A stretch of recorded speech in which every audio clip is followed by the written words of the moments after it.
Hi, I'm Cynthia Brooks from Fire and Glory International Ministries, and I'm here today to just come before you for a little bit, just to talk about the times that we are living in again, and to talk about the effect that this shutdown is having on the individual lives.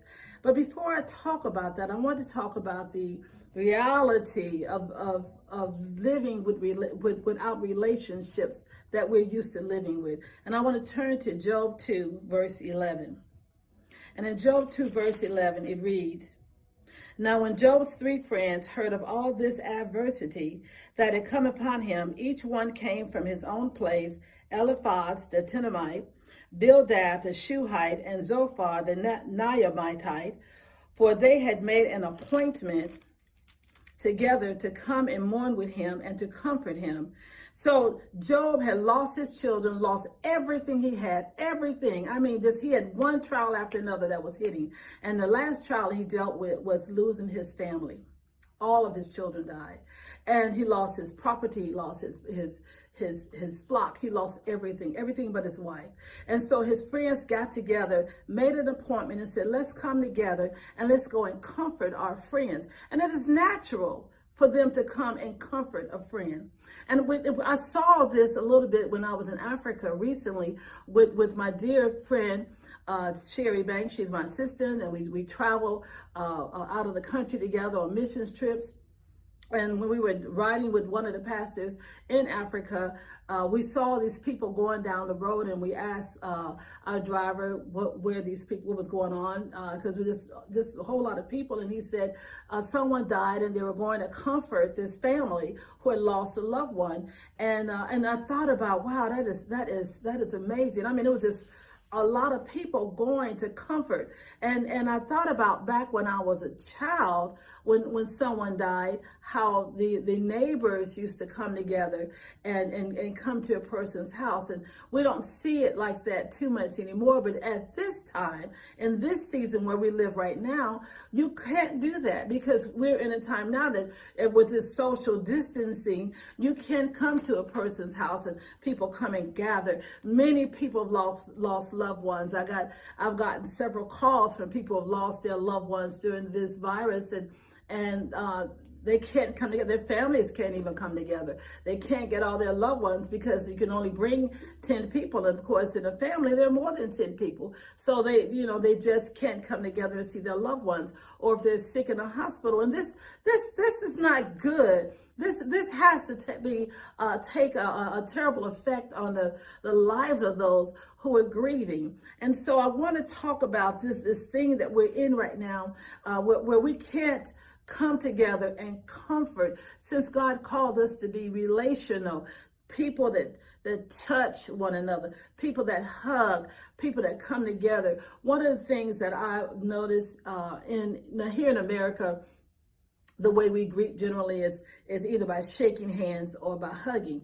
But in Africa and in third world nations where we have traveled, they greet one another. Even in parts of Europe, they greet one another with a kiss. They kiss on the cheek and they hug. And so that's just a natural way of greeting. But here we find globally now, no one, not even in those areas, can kiss, because you can't come in close contact with people like that. People are hiding behind these masks to be safe. But we were made to be relational. So what does that mean? What is that doing to us with our mental state?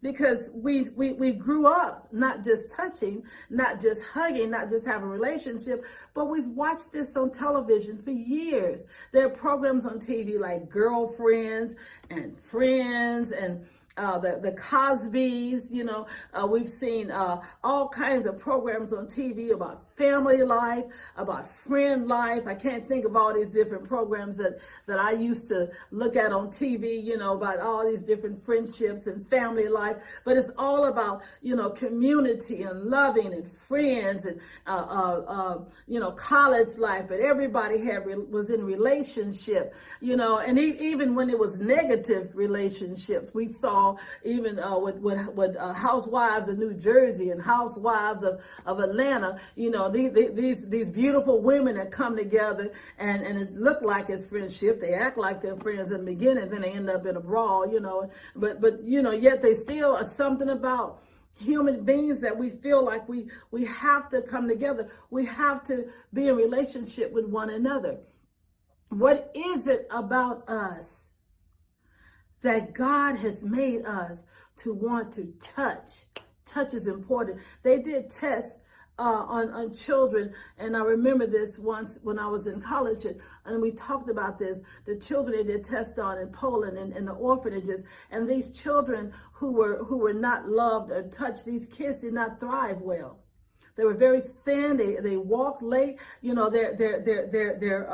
physical development was very slow because they were not being hugged or touched. And so it is important for us to touch, to love, to affirm one another. But what we watch right now in this shutdown is something that is really, really strange in this time for us. Job's friends came to him and sat with him, although they were trying to figure out, now, what did you do, Job? Now, this was still, I guess, they were loving him. What did you do, Job, to cause all this to come upon you? And, when you got friends, your friends are not always right. Your friends aren't always straight. So, friends always try to figure out let me help you out. You're my friend. I want to help you out. I want to figure out what happened that you end up in this dilemma. What could you have possibly done wrong that these things keep hitting you like that? I mean, that's just what people do. But, these friends were not diabolical friends, but they just didn't understand. Job didn't do anything. And we know that. He didn't do anything. He was God's man. But that's another story for another day. I'm going to talk about this right now. I'm going to talk about this shutdown. Because one thing we see in the shutdown, we've seen that there are some very wholesome families in this shutdown that was very supportive, and families spent time together, and a lot of mothers found out things about their kids they didn't know and that they loved and they enjoyed. They found out things about their husbands that they loved and enjoyed, and husbands found out things about their wives that they loved and enjoyed. But there's another thing that happened during this time too. That, we understood that there might not have been as much loving and hugging and kissing going on, and families realized, we're not really touching each other as much as we need to touch each other. We're not really loved on each other as much as we need to love on one another. But then I want to talk about the effects that this virus is having on people. Now, I was out yesterday, and we see people with masks on and gloves on. I'm one of those people. And then you see people who don't wear masks and who don't have gloves on. And it's a funny thing that the people who had on masks, I was in a grocery store and everybody had masks on this particular grocery store, mostly everybody. Wearing masks, we're still in need of affirmation. Do you see me? And people still need to know that they're being seen. We still need to speak. It's important to acknowledge one another. So I want to just talk about this feeling of isolation, because that's kind of like, I think, what's going on with some people. Some are staying in the house. They're not coming out of the house. And when they are coming out of the house, it's this feeling of nobody is really interacting with me. So isolation is a difference between being lonely. A person who is in a house and they want to be in a house, and some people like to be in a house and they're not lonely because they're just in the home. They love being in the home. They love being by themselves. They love me time. They love that. Those people will thrive well for a while. They like being by themselves, and when they want to be bothered, they go out among people. There's another set of people that don't like to be in the house, and this thing of being shut down for 2 months is more than most people can bear. So when they come out, they want to feel like they're part of society, and they want to feel like people see them. And so, if we're walking past each other, we're not saying hello, even though you can't see anybody's mouth, that's a problem. So we're watching people feeling with the feeling of isolation, and it's a terrible feeling. So now The statistics are coming out now that people are beginning to feel depressed. So depression is one of the biggest things that people are beginning to feel now, because they feel like no one sees them. They feel alone. I mean, how much TV can you look at? And when you do look at TV, if you're one of those people that look at TV, all you're hearing is bad news and more bad news and more bad news. We are in summer with springtime temperatures. More bad news. And well, maybe it's not summer yet, but in where I live in the South, we always have summertime temperatures. And I need a jacket on today. And I know just the other day it was raining, snowing, snow flurries up north. It is still chilly, very chilly in the United States, at least in the east part of the country and the southern part of the country. It is chilly. This is not the norm for this time of year for us. So we're having weird stuff going on everywhere. But what's happening with us, with our mental state, that we are now estranged from people that we want to be around. We're estranged from loved ones. I have grandchildren who live in other cities. I would love to see those grandchildren. I'm used to seeing my grandkids. I can see them by Zoom, but I'm used to seeing my grandchildren. I can't see them right now. And so that's just, this is the state that we're living under right now. But depression is a big part. And I heard this story. This pastor's son, 8-year-old boy, committed suicide because he wanted to go back to school. He had a 6-year-old sister. And so he had somebody to play with in his house. But I don't know how much bad news this child was hearing on the news or what he heard his parents saying. I'm not blaming his parents at all. So please understand this. I'm not blaming anybody. This is just the time we're living in. This child was just acting out of this time we're living in. And his father didn't pick it up. His grandfather didn't pick it up. No one knew this precious child was feeling this way. And he hung himself. And this is the reality, not with just children, but with adults. They don't know what to do with all of this bad news we continue to hear. And unless we begin to tell children that there is hope in Jesus Christ, they don't know anything else but this is the end. Or this is terrible. I don't have anything to live for. I have 5 grandchildren that are getting ready to graduate from high school. That's not going to have the normal type of graduation. I think one of them is going to experience a drive-by, a drive-through, whatever you want to call it, graduation. How weird is that? I mean, I guess they're doing what they got to do to help them graduate. And all this stuff, like a prom and the graduation dinners and all this stuff that kids do. I feel sad for my grandchildren, because they're not experiencing the stuff all the other grandchildren before them have experienced, and what I've experienced or their parents experienced. This is a whole new ball game. It's so different. But we still have to give them hope and show them, look, this is not the end. Life still goes on. We now just have to make life work within what we have been given right now. Just like Job's friends came to him when he lost everything. He lost everything except his wife. And you know what? She felt hopelessness because she lost everything too. But see, they both looked at things very different. And I brought him up for a purpose. Job's wife, all she could see was nothing but depression and despair. And she said, Job, curse God and die. And Job said, you talk like one of the foolish women. They were both hurting. See, Job, that's why God loved Job, and he knew Job wouldn't fail him. He knew Job would hold on. Job's friend was sitting there with him. His 3 friends who loved him was sitting there telling him, Job, what you do, man? What did you do? What could have possibly happened that you brought all this on yourself? Job knew he hadn't. Remember, the Bible says, if you know the story, that Job did sacrifices for his children, even if they had in any kind of sin, he was doing sacrifices so that so they'll be forgiven of their sins.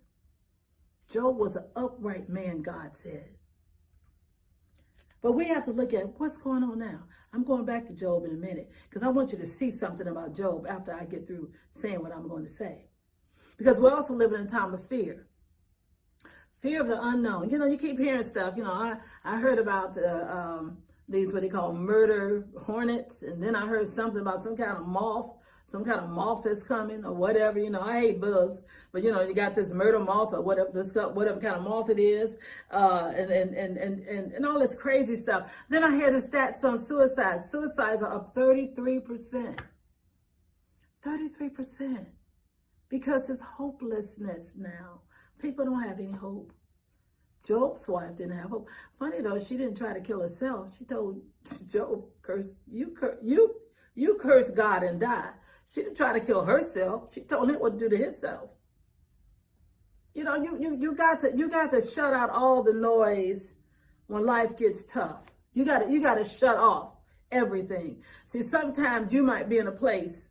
Some of you listen to me right now. You're in a place right now that's kind of tough for you. You may have lost your job.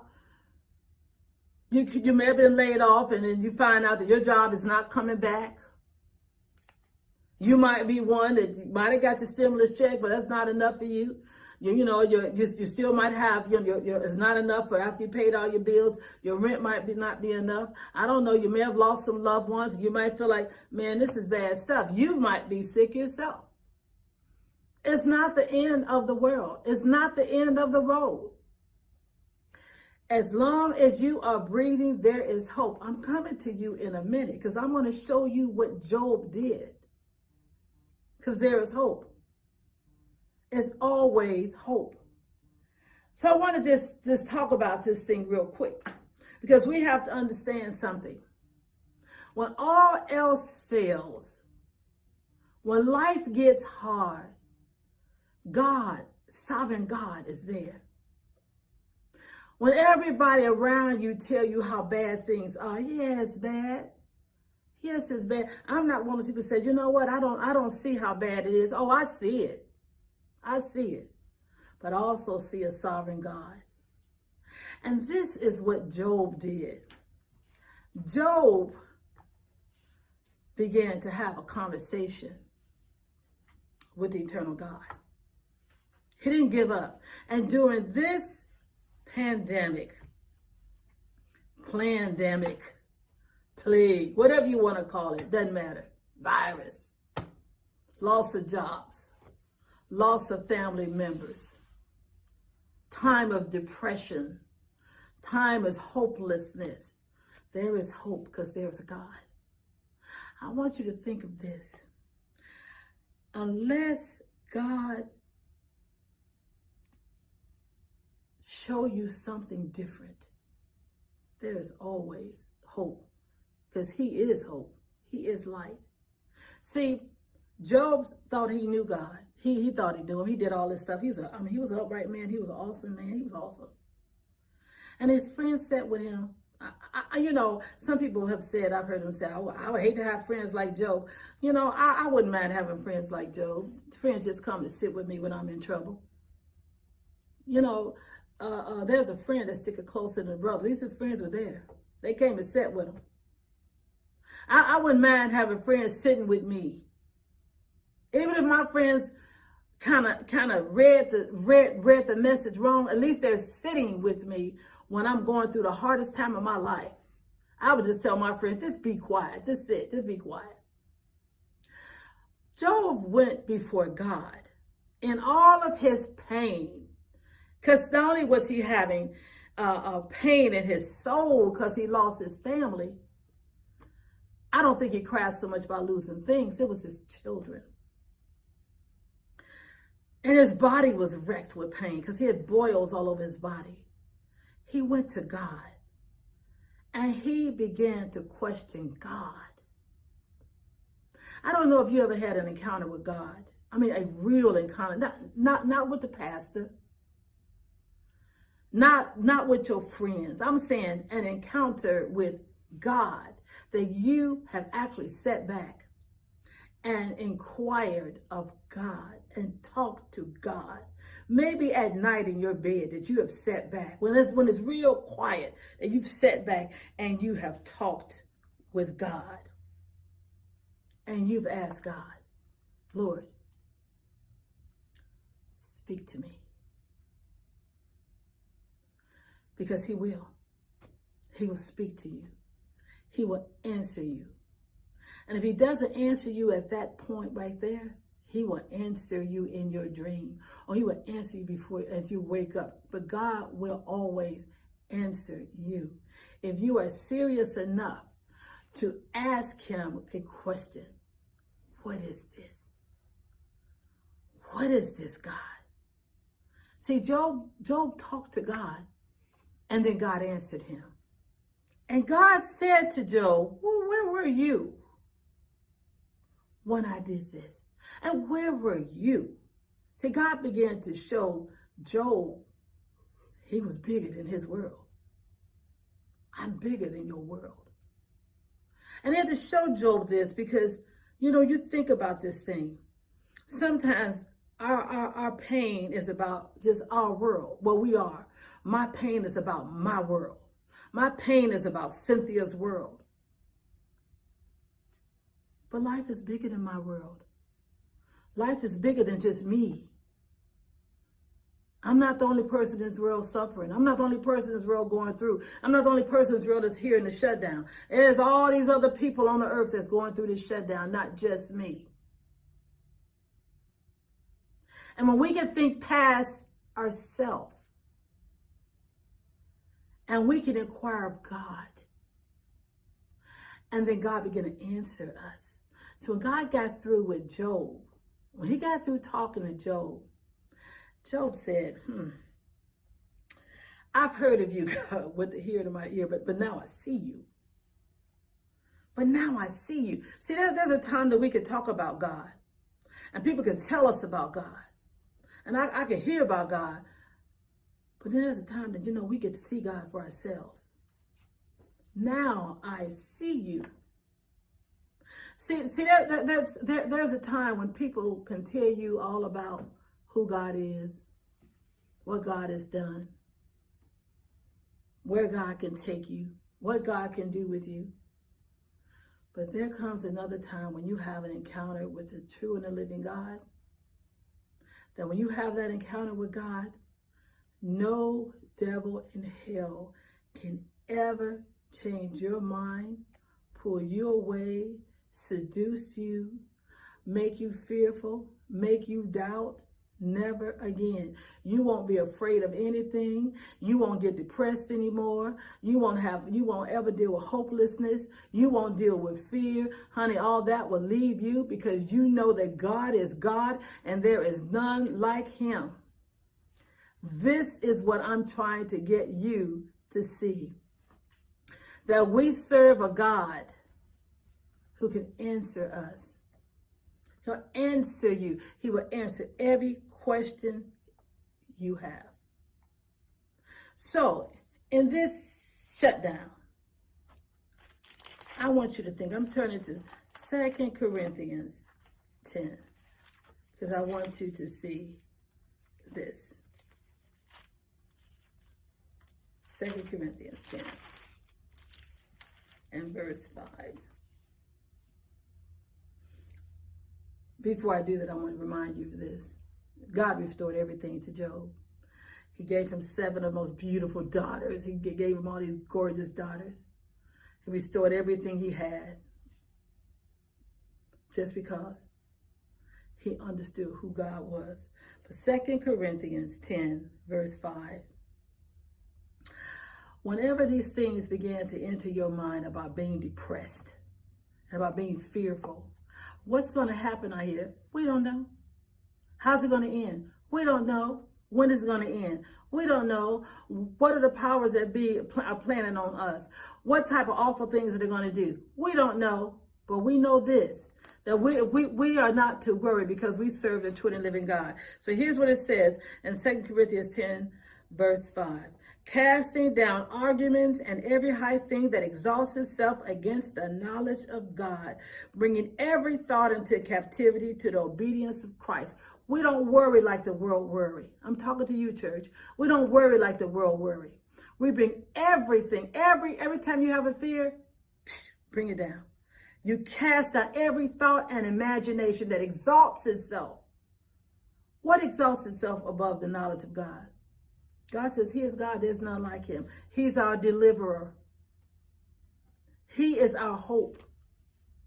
He's our high tower. He is our rock that we stand on. He's our stabilizer. He is God. And there's none like him.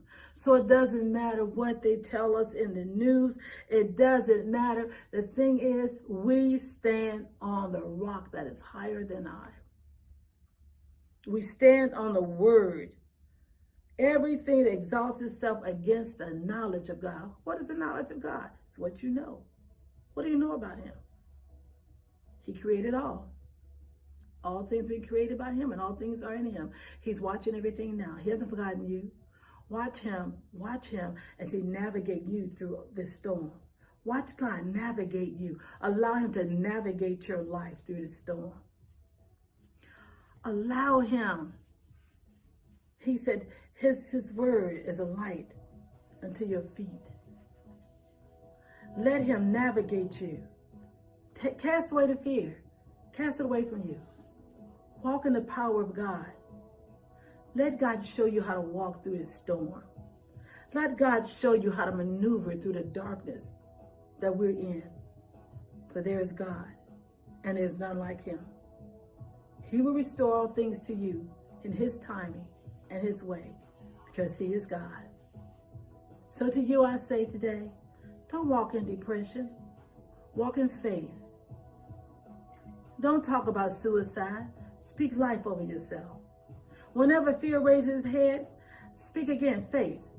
I can do all things through Jesus Christ who strengthens me. I'm not afraid of any. Psalms 91:10. Speak life. For in Christ there's life. For you, there's hope. For you, there is love. God is love.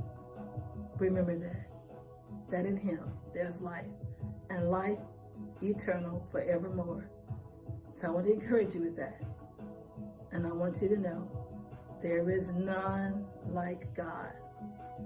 I encourage you today to be blessed in all of your ways, for God is your rock. Amen.